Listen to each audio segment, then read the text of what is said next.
Hai semua, selamat datang di channel Baca Saham. Pada video ini, kita akan membahas satu topik dengan judul berikut ini. Tapi seperti biasa, semua pembahasan bukan rekomendasi dan hanya informasi. Ingat, kerugian kamu tanggung sendiri ya. Nah, pada video kali ini saya mau membahas satu topik tentang harga saham nol. Maksudnya apa? Bukan harga saham turun dari angka 5.000 menjadi nol, tapi dari video ini yang mau saya bawa konsep berpikirnya adalah bagaimana caranya kita agar supaya harga rata-rata alias harga netonya bisa semakin rendah dari waktu ke waktu. Tentunya kita akan menggunakan satu unsur yang namanya dividen. Dividen ini merupakan salah satu unsur dari keuntungan di pasar saham yang bisa membuat harga rata-rata menjadi lebih rendah. Tidak hanya dari sisi rata-rata, tapi juga dari sisi perhitungan secara neto. Kita masuk saja ke dalam poin-poinnya. Poin pertama, dividen yang diterima setiap tahun mengurangi harga beli. Nantinya saya akan membuatkan sebuah simulasi yang mana bisa memperlihatkan kepada kamu bahwa ternyata dividen yang kita terima itu semakin lama jika semakin panjang bisa mengurangi harga beli kita. Tentu saja ini dengan beberapa kondisi di mana saham perusahaan rutin bagi dividen, yieldnya cukup signifikan dibandingkan harga saham yang kita beli dan masih banyak lagi. Pada intinya dividen ini sebenarnya selain merupakan cash flow rutin yang kita terima setiap tahun, tapi di sisi yang lain, jika pola berpikir kita ubah dari sudut pandang yang lain, dividen juga bisa berguna sebagai pengurang dari harga saham. Poin kedua, semakin rutin terima dividen, harga beli jadi semakin rendah. Ini berkaitan dengan poin pertama tadi, yang mana jika semakin lama kita menerima dividen, katakanlah pada tahun pertama kita menerima dividen 500, pada tahun kedua kita menerima dividen lagi 500. Itu artinya total dividen pertama dan kedua yang sudah kita terima berjumlah Rp1.000, yang mana angka Rp1.000 itu bisa kita anggap sebagai pengurang dari harga beli kita di awal yang mungkin cukup tinggi. Untuk poin ketiganya, semakin besar terima dividen, harga beli bisa berkurang dengan lebih cepat. Nah, untuk poin ketiga ini merupakan poin yang membahas tentang prospek di masa depan, di mana semakin banyak kita menerima dividen yang tentunya berasal dari pertumbuhan laba, maka harga belinya bisa berkurang dengan lebih cepat. Dengan kata lain, mungkin saat ini kita hanya menerima dividen Rp500 per lembar saham, tapi tidak menutup kemungkinan 10 tahun ke depan kita mungkin bisa menerima dividen sebanyak Rp1.000 per lembar saham. Dengan kata lain, nominal dividen per share-nya berkali lipat, dan tentunya hal itu akan berdampak kepada penurunan harga beli saham yang semakin signifikan juga. Untuk poin keempat, pada akhirnya harga modal bisa saja menjadi nol jika dividen yang diterima lebih besar dari harga beli. Nah, ini merupakan inti dari pembahasan pada video kali ini, di mana jika dividen yang kita terima pada tahun pertama, kedua, ketiga, keempat, kelima, dan seterusnya, jika dijumlahkan lebih besar daripada harga beli kita untuk suatu saham, maka bisa dikatakan harga belinya sudah menjadi nol, karena kita sudah mendapatkan pengembalian dana dalam bentuk dividen, dan yang berada pada portofolio kita itu hanya merupakan keuntungan yang kita peroleh. Jadi dengan kondisi seperti ini, kita juga sudah tidak terlalu pusing apakah harganya akan naik signifikan atau turun signifikan, karena pada intinya kita sudah menerima pengembalian dana dalam bentuk dividen. Poin kelima, konsep balik modal dari dividen ini bisa efektif jika yang pertama, perusahaan rutin bagi dividen, karena tentu kita memanfaatkan unsur dividennya. Yang kedua, yieldnya cukup signifikan. Jika yieldnya misalkan hanya 1% saja, tentu tidak akan signifikan mengurangi dari harga beli kita. Tapi jika yieldnya mencapai 5-10%, harga beli kita akan berkurang dengan cukup signifikan dari tahun ke tahun. Ketiga, dividen cenderung bertumbuh. Seperti yang saya katakan tadi, pertumbuhan dividen ini akan membantu kita sebagai pemegang saham untuk bisa mengurangi harga beli kita menjadi dengan lebih cepat lagi. Di sisi yang lain, kita juga bisa memperoleh keuntungan dividen yang lebih besar di masa depan. Nah, sekarang kita masuk kepada simulasinya. Tabel di sebelah kiri ini merupakan simulasi yang saya buat untuk harga saham Rp5.000 dan kita menerima dividen Rp500. Jadi artinya ada asumsi kita menerima dividen sekitar 10%. Tentunya angka ini bisa disesuaikan tergantung saham yang kamu beli. Ada saham yang menghasilkan dividen di atas 10%, ada juga saham yang menghasilkan dividen di bawah 10%. Tapi pada tahun 2025 ini, jika kamu hitung ada beberapa saham besar yang membagikan dividen dengan yield sekitar 8-10%. Sehingga menurut saya pribadi, angka 10% ini masih cukup masuk akal khususnya untuk kondisi di tahun 2025 ini. Nah, dari simulasi sederhana ini saja kamu bisa lihat bahwa di tahun pertama harga beli kita adalah Rp5.000. Kita terima dividen Rp500 per lembar saham, sehingga harga neto kita berkurang menjadi Rp4.500. Hal yang sama kita lakukan dari tahun ke tahun. Di tahun kedua, dengan harga modal 4.500, kita terima dividen 500. Sehingga harga neto kita berkurang menjadi Rp4.000.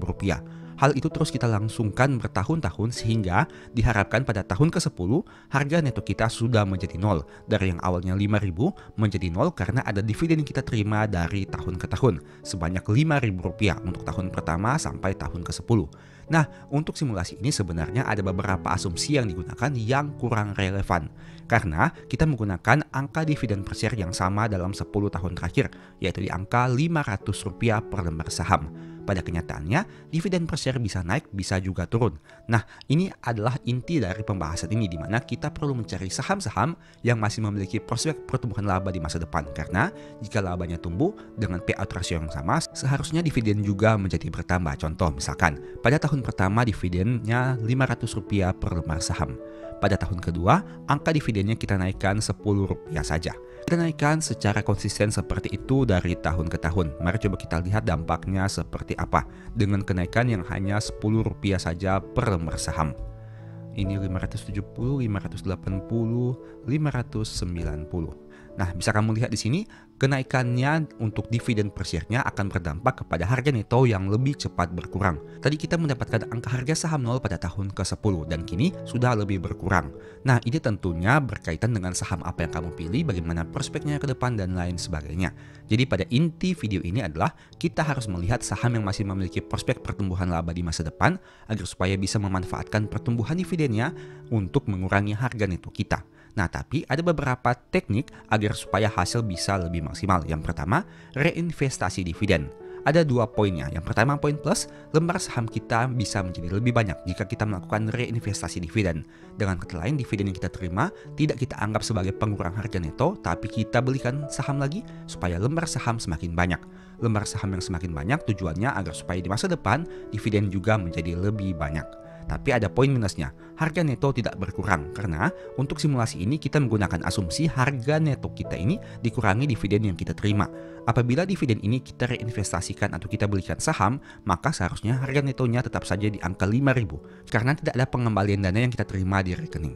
Poin kedua, average down dengan top up dana.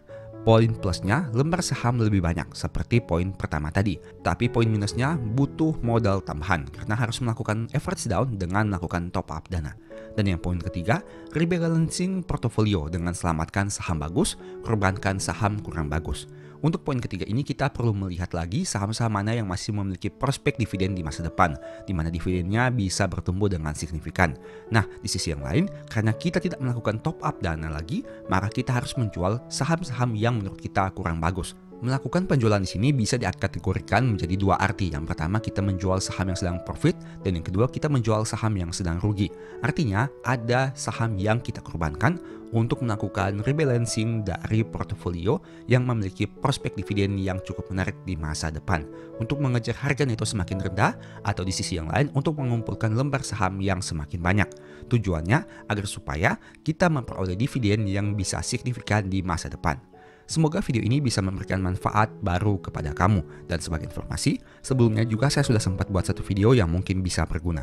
Nonton hingga selesai agar memperoleh pemahaman yang utuh. Nah, pada video kali ini, saya tertarik membahas 2 kombinasi yang cukup menarik. Yang pertama adalah averaging down, dan yang kedua adalah dividen. Bagaimana jika kedua hal ini kita kombinasikan? Dan kita akan ambil contoh saham yang harganya mengalami penurunan. Apakah bisa berguna dan berdampak signifikan atau tidak? Nah, berhubung saham BRI ini lagi trending topik karena terkait isu sentimen negatif yang cukup signifikan dari saham ini dan harga sahamnya mengalami penurunan yang cukup drastis, maka saya akan membahas lagi saham BRI. Tapi ingat, untuk simulasi ini bisa kamu gunakan contoh saham-saham yang lain yang harganya mengalami penurunan dengan cukup drastis. Tapi ingat, disclaimer dulu, ini bukan menjamin kamu pasti profit. Kamu tetap saja bisa rugi dengan strategi ini. Tapi setidaknya dengan skenario yang akan kita lakukan nanti, ini bisa meminimalisir kerugian yang bisa kamu peroleh. Dan diharapkan di masa depan, apabila prospek sahamnya bagus dan kinerjanya masih bertumbuh, kamu bisa memperoleh keuntungan yang lebih maksimal. Nah, jadi untuk contoh pada pembahasan kali ini, saya akan gunakan lagi saham BBRI. Ini merupakan price performance dari BRI dalam 10 tahun terakhir. Seperti yang kamu tahu, harga sahamnya pernah menyentuh angka tertinggi di angka 6.450. Jadi, kita akan menggunakan harga tertingginya, yaitu 6.450 ke dalam perhitungan agar supaya kita menggunakan skenario yang paling tinggi. Nah, tabel di sebelah kiri ini merupakan simulasi harga rata-rata. Sebagai informasi, tabel ini akan kamu peroleh jika kamu melakukan pembelian ebook strategi nabung saham, yang mana ini merupakan bonus file Excel yang akan kamu dapatkan. Nah, kita kembali kepada contoh kasusnya. Misalnya kita gunakan harga saham BRI yaitu 6.450. Kamu sudah terlanjur membelinya sebanyak 1.000 lembar saham, yang artinya mengeluarkan dana sekitar 6.450. Nah, pada kondisi poin pertama ini, harga rata-rata kamu tentu saja 6.450 karena baru satu kali melakukan pembelian. Nah, bagaimana jika kita tambahkan skenario averaging down pada beberapa harga yang berbeda?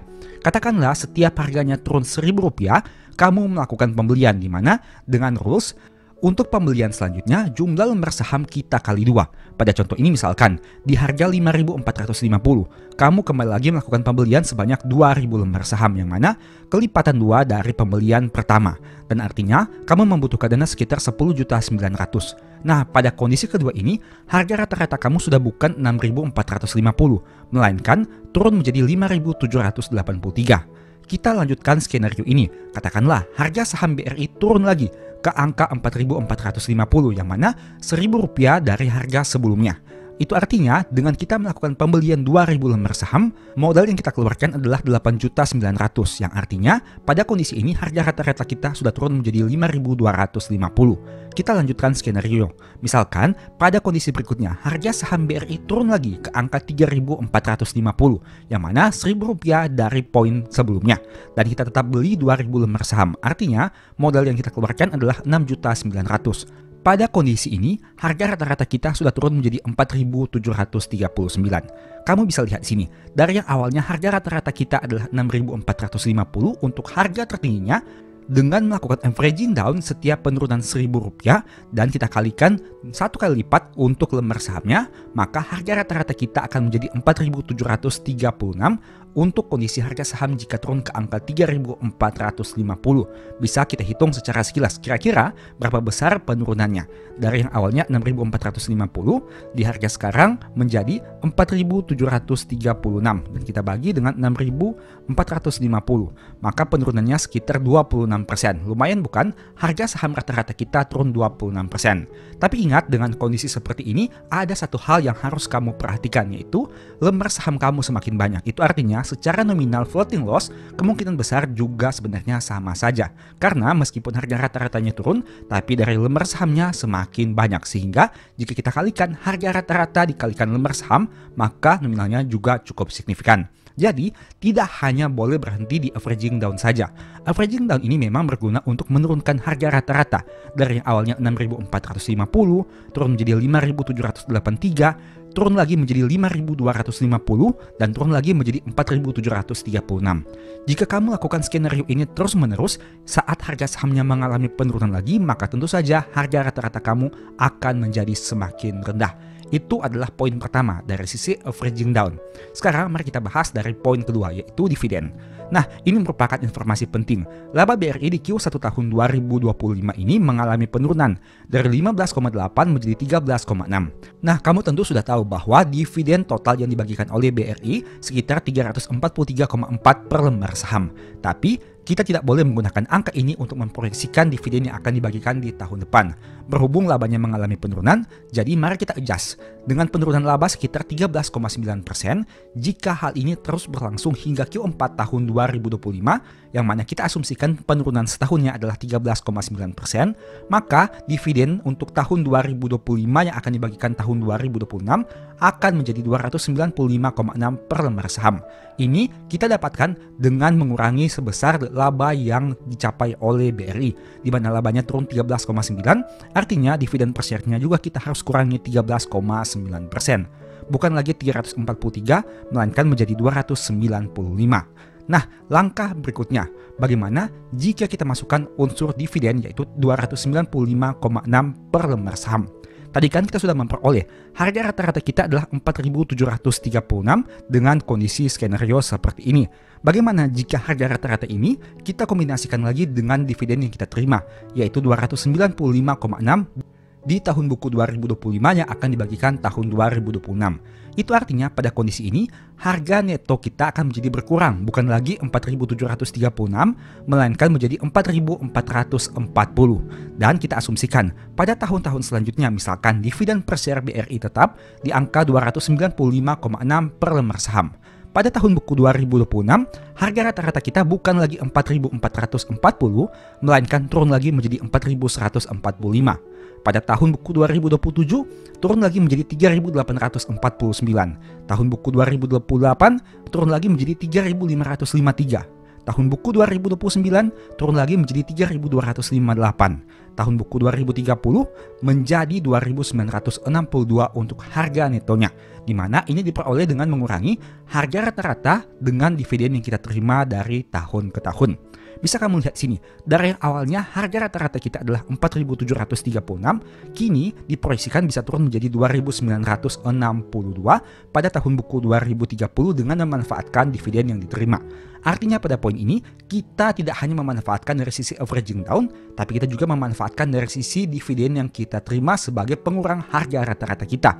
Dari sini kita memiliki sudut pandang yang cukup unik, karena dividen yang kita terima itu bisa kita anggap sebagai pengembalian modal dari harga saham yang kita bayarkan sebelumnya.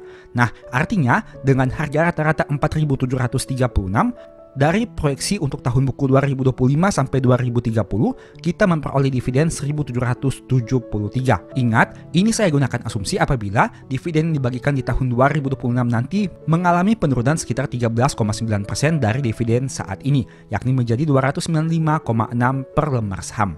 Bagaimana jika kedepannya dividennya mengalami peningkatan? Tentu saja harga rata-rata kita akan dibawa dari 2.962. Sebaliknya, jika di tahun-tahun selanjutnya dividen per share-nya ternyata lebih rendah dari 295, artinya harga neto kita akan lebih tinggi dari 2.962 pada tahun 2030. Saya ambil contoh misalkan, dividen tahun buku 2025 yang nanti akan dibagikan di tahun 2026 katakanlah tetap sama, yaitu 343. Kamu bisa lihat datanya di sini. Harga neto bukan lagi 2962 melainkan menjadi 2678. Tentu akan lebih rendah karena dividennya menjadi lebih besar. Sebaliknya, misalkan dividen tahun buku 2025 ini akan menjadi 250 per lembar saham. Kamu lihat harga netonya bukan 2.962 melainkan menjadi 3.236. Nah, itu artinya pada kondisi ini nominal harga neto sangat tergantung kepada dividen yang dibagikan berapa banyak. Untuk itulah kenapa saya selalu mengatakan bahwa kita perlu untuk terus memantau kinerja perusahaan yang sahamnya kita miliki. Apalagi jika mereka konsisten membagi dividen. Karena berapa besar dividen yang akan mereka bagikan, itu akan berpengaruh terhadap pengembalian dana dari saham yang sudah kita bayarkan. Nah, dengan asumsi seperti ini, katakanlah tadi kita memiliki harga neto 2.962. Sampai pada kondisi seperti ini sebenarnya ada hal yang menarik karena jika kita asumsikan harga neto ini kembali lagi ke harga awalnya yaitu 6.450, artinya ada potensi kenaikan sekitar 54%. Kamu bisa lihat di sini, dengan hanya skenario seperti ini saja yaitu menggunakan averaging down dan memanfaatkan dividen, apabila harganya kembali lagi ke harga awal pembelian kita yaitu 6.450, maka ada potensi capital gain yang cukup menarik sekitar 50%. Nah, dengan kondisi seperti ini diharapkan kamu bisa mengurangi potensi kerugian dari sisi floating lossmu. Tapi ingat, ini tidak berlaku untuk semua saham. Kondisi dan strategi seperti ini hanya berlaku untuk saham-saham yang memiliki prospek ke depan, masih memiliki dividen yang cukup menarik, dividen yield-nya cukup tinggi, dan mereka rutin membagi dividen serta kinerjanya masih bisa mengalami peningkatan dari waktu ke waktu. Dan tidak semua saham bisa menerapkan skenario yang sama. Jadi pastikan saham yang kamu beli itu memenuhi kriteria yang saya sebutkan tadi. Dan ingat, ini bukan jaminan.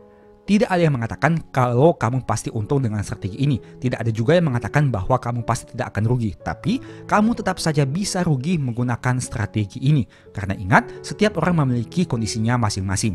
Saya hanya menjelaskan satu skenario yang mungkin bisa kamu gunakan agar supaya kerugian kamu bisa menjadi lebih kecil atau bahkan bisa memperoleh keuntungan di masa depan.